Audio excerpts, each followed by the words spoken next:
इस खबर के प्रायोजक है Guddu general store and cosmetic, urban outfit, main market, Atraulia, Azamgarh. खबर है आजमगढ़ के सगड़ी विधानसभा से सपा विधायक डॉक्टर एच.एन. पटेल ने भाजपा सरकार पर गंभीर आरोप लगाए हैं। उन्होंने कहा कि मौजूदा योगी सरकार शिक्षा, स्वास्थ्य और कानून व्यवस्था में सभी मोर्चों पर पूरी तरह विफल साबित हुई है। डॉक्टर पटेल ने आरोप लगाया कि भाजपा सरकार गरीब और वंचित वर्ग को शिक्षा वंचित करने की साजिश कर रही है। स्कूलों को बंद, मर्जर की नीति लागू की जा रही है ताकि गरीब तबके बच्चे पढ़ाई से दूर हो जाएं। वहीं कानून व्यवस्था पर विधायक ने कहा कि भाजपा सरकार लोकतंत्र को कुचलकर तानाशाही और हिटलर शाही की ओर बढ़ रही है। पुलिस और प्रशासन को इस्तेमाल विपक्ष को दबाने के लिए किया जा रहा है। डॉक्टर पटेल ने दावा किया कि भाजपा की नीतियों से उसके अपने विधायक और मंत्री भी नाराज हैं। हम लोग विपक्ष के विधायक हैं और अमूमन मैंने जो 3.5 सालों में देखा है कि विधायक निधि के अलावा हम विपक्ष के विधायकों को कुछ नहीं मिलता। सत्ता पक्ष के विधायकों को त्वरित विकास निधि के रूप में अच्छी खासी रकम मिलती है, लेकिन हम विधायकों को नहीं मिलती वो रकम। तो ले दे करके 5 करोड़ कहने को है, 18% GST कट जाती है, करीब 90 लाख रुपया कट जाता है। 4 करोड़ 10 लाख रुपए हम लोगों को मिलते हैं। उसी में हम लोगों को काम करना पड़ता है। उसमें स्वास्थ्य है, डेवलपमेंट की कुछ जैसे सड़कें हैं, नालियां हैं, खरिंदे हैं, सीसी हैं, लाइट है, किसी की स्वास्थ्य में देना पड़ता है। तो इस तरह करके अगर हमको हमारी विधानसभा में पूछेंगे, 49 हमने सीसी बनवाई है अब तक। 12 हम लोगों ने डमरू यानी बनवाया है, डमरू वाली रोड, और 15 ट्रांसफार्मर हमारे उससे लगे हैं। और हमारी विधानसभा में अमूमन हमारी विधानसभा बाढ़ क्षेत्र में आती है, तो वहाँ लोगों को लाइट की समस्या ज़्यादा होती है। तो लाइट की मांग सबसे ज़्यादा हमारे क्षेत्र में है। तो करीब करीब 17, 87 प्लस 88 मान के चलिए करीब 16 पौने 200 लाइटें अभी तक लगी हैं। नहीं, बाढ़ पीड़ितों के लिए आप लोगों ने देखा होगा कि सदन में बहुत लड़ाई लड़ा और सरकार से ये मांग करी कि हमारा डूब क्षेत्र आता है और वहाँ 7 ऐसे स्पॉट हैं जहाँ पे पुलिया की सख्त आवश्यकता है। जब बाढ़ आती है तो वहाँ के लोग अपने घरों से नाव का सहारा लेकर बंधे पे आते हैं, उनके बच्चे उस समय पढ़ाई नहीं कर पाते। तो सरकार को मैं 2-2, 3-3 बार दिया, सदन में भी उठाया, तो हमारे मंत्री ने कहा देखिए 7 तो नहीं, 2 हम इसमें करा देंगे, लेकिन अभी तक वो भी दोनों नहीं हुए। इस बार हमने, हालांकि मैंने कहा था कि भाई हमारी सारी विधायक निधि ले लो, सारी ले लो, लेकिन वहाँ पुलिया का निर्माण हो जाए। तो पता चला कि जो कम वो होती हैं हम लोगों की कम नहीं कार्यदायी संस्था, वो जब सर्वे करते हैं तो लोग बोलते हैं नहीं ये डूब क्षेत्र है, यहाँ पुल का निर्माण नहीं हो सकता, वो हाथ खड़े कर देते हैं। लेकिन फिर भी मैं बहुत जद्दोजहद करते हुए इस बार बेलहिया का जो पुल है वहाँ पे हम लड़ झगड़ के रपटा पुल का निर्माण करवाए। मेन जगह तो मदद नहीं मिल रही थी, क्षेत्र की बात ही छोड़ दीजिए। लखनऊ जैसे शहर में, बनारस जैसे शहर में, बड़े बड़े शहरों में देख रहे हैं जो भी अस्पताल है इतना ओवरलोड है कि जितना मरीज अंदर नहीं है, आईसीयू में नहीं है, उससे ज़्यादा बाहर पड़ा हुआ है, स्ट्रेचर पड़ा हुआ है, ज़मीन पे लेटा हुआ। आप चले जाइए KGMC देखिए, PGI चले जाइए देखिए। तो स्वास्थ्य की तो बात ही नहीं करिए। पता नहीं किस हिसाब से लोग काम करते हैं नहीं करते हैं, हमारे तो नहीं समझ में आता। अगर इसको डेडिकेशन के रूप में किया जाए तो स्वास्थ्य की समस्याएं बहुत सॉल्व हो सकती हैं। एक मैं छोटा सा उदाहरण दूंगा। हमारी सरकार जब थी तो एक कैंसर इंस्टीट्यूट का निर्माण कराया था लखनऊ में, लेकिन यार धूल फांक रहा दिया। कुछ दिन पहले पता चला कि उसकी OT में आग लग गई, आज तक OT नहीं बन पाई। पता नहीं उसके साथ सौतेला व्यवहार कर रही है सरकार, क्या करे कुछ समझ नहीं आ रहा। तो सरकार का रवैया जो है सौतेला है। अब आपने स्वास्थ्य की बात करी तो हम सोचे थे, हम जब चुनाव लड़ रहे थे तो अपने लोगों से हमने एक कमिट किया था कि अगर सरकार हमारी बनती है तब तो कोई बात नहीं, अगर सरकार नहीं भी बनती है तो हम सरकार से एक निवेदन करेंगे कि हमारी लाट घाट की जो CSC है उसमें एक बेहतरीन आपूर्ति का निर्माण कर दीजिए और बेहतरीन इंफॉर्मेशन दे दीजिए और हमसे हफ्ते में 2 दिन फ्री सेवा लीजिए।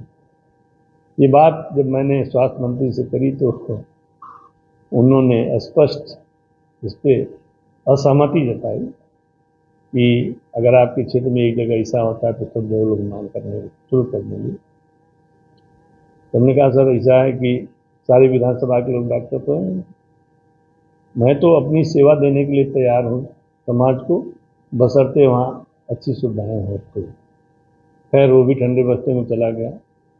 तो हमने कहा ना कि स्वास्थ्य के लिए डेडिकेशन की बहुत जरूरत है। अभी मौजूदा समय में आपसे की बात करें तो किसान ही माना है, सारी खेती ही माना जाता है। ये खाद और यूरिया की यूरिया की तो बिल्कुल 250 की यूरिया 500 में मिल रही है, कालाबाजारी हो रही है। एक्चुअली इसमें मेन इशू है कि सरकार के पास यूरिया है ही नहीं, चाहे डाई है ही नहीं। इसका मुख्य कारण है कि इसके जो इंग्रेडिएंट्स होते हैं वो चाइना से मंगाए जाते थे और शायद हमको जो जानकारी है उन्होंने बंद कर दिया है, तो उसका आयात नहीं हो पा रहा है, तो खाद नहीं बन पा रही।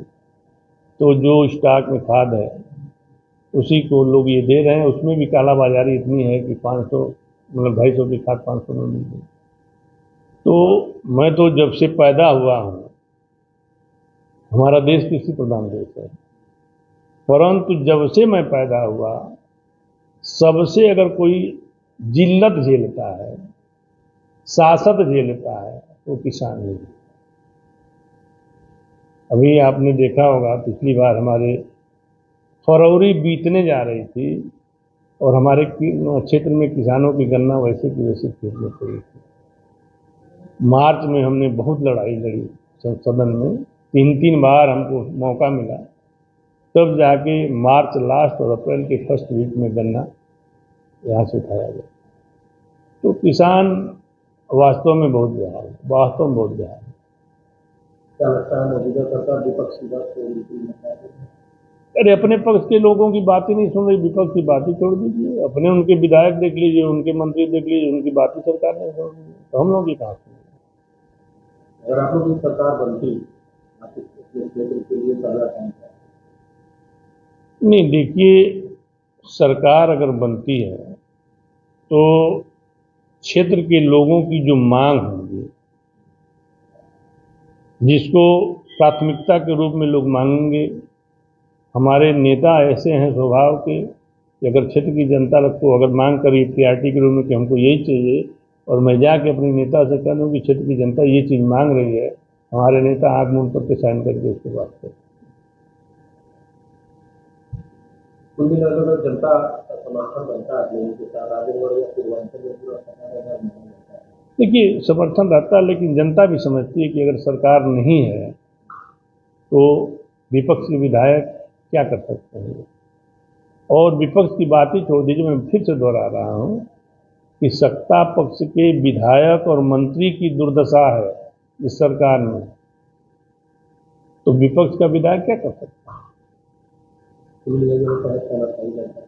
नहीं, ये नहीं कहेंगे हम तानाशाही। हो सकता है कि वर्किंग स्टाइल यही है, तानाशाही मैं नहीं कहूँगा, वर्किंग स्टाइल उनकी यही है। ये सब अब आने वाला चुनाव भी नजदीक पा रहा है, क्या आपकी रणनीति होगी कि फिर से जनता आपको कुर्सी पे बैठाए और क्या प्राथमिकताएं होगी उस आपके देखिए क्षेत्र का? हमारे नेता की सिर्फ एक लाइन से पूरा सत्ता पक्ष घबराएगा, पीडीए। और पीडीए की वजह से, यानी पीडीए की मजबूती को देखते हुए ये सरकार इतना घबराई हुई है कि जिस एक विधायक को पार्टी विरोधी गतिविधियों के चलते पार्टी ने उनको पार्टी से बाहर कर दिया, उनके कंधे पे बंदूक रख करके सत्ता पक्ष वाले लोग पीडीए का गेम खेल रहे हैं। लेकिन मैं आपको बता दूं, ये पीडीए की गेम में जो गेम वो लोग करना चाह रहे हैं वो लोग सफल नहीं हो पाएंगे, क्योंकि आजकल स्वास्थ्य के मामले में ये लोग फेल हैं,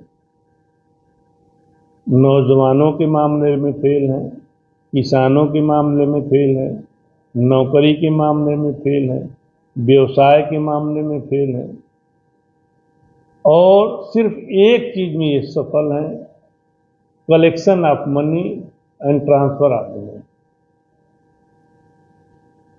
क्या लगता है सर, मौजूदा सरकार में भ्रष्टाचार बढ़ा है? बढ़ा नहीं, चरम पे है, चरम पे है। हो सकता है कि अगर इसको कोई क्रॉस करना चाहे, कोई भविष्य में कोई सरकार आती है, तो इतना लंबा फासला है कि इसको क्रॉस भी नहीं कर सकते।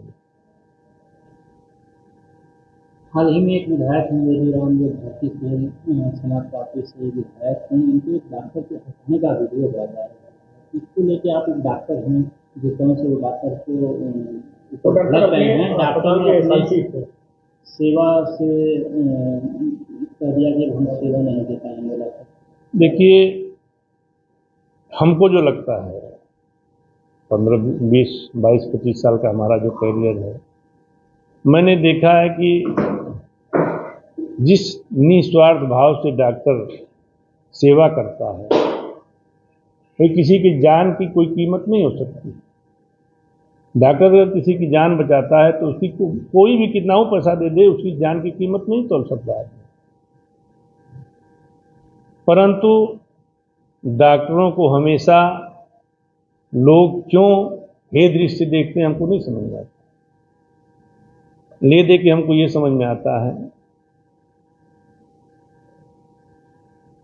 कि डॉक्टर के ऊपर अगर हम कीचड़ उछालते हैं तो बिना फेमस हुए ही फेमस हो जाएंगे।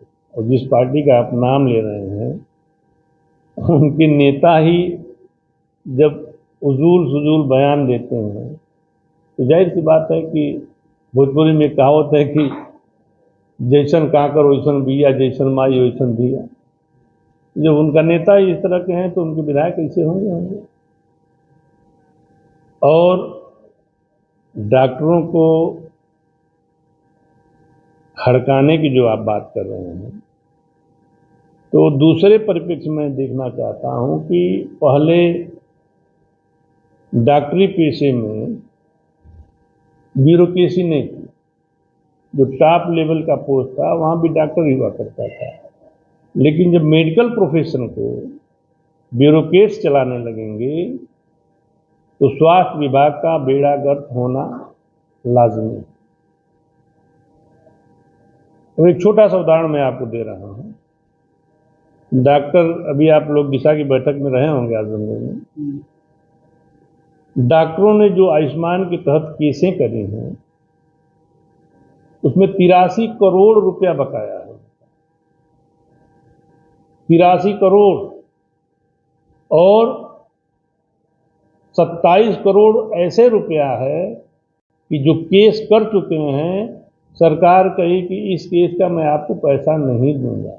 आप बताओ, हमें मरीज हमने भर्ती किया, हमने ऑपरेशन किया, अपनी दवा दिया, मरीज ठीक होकर घर चला गया, और आप एक ऐसी क्वेरी पूछ रहे हो जो हमारे मेडिकल प्रोफेशन में वो कहीं है ही नहीं।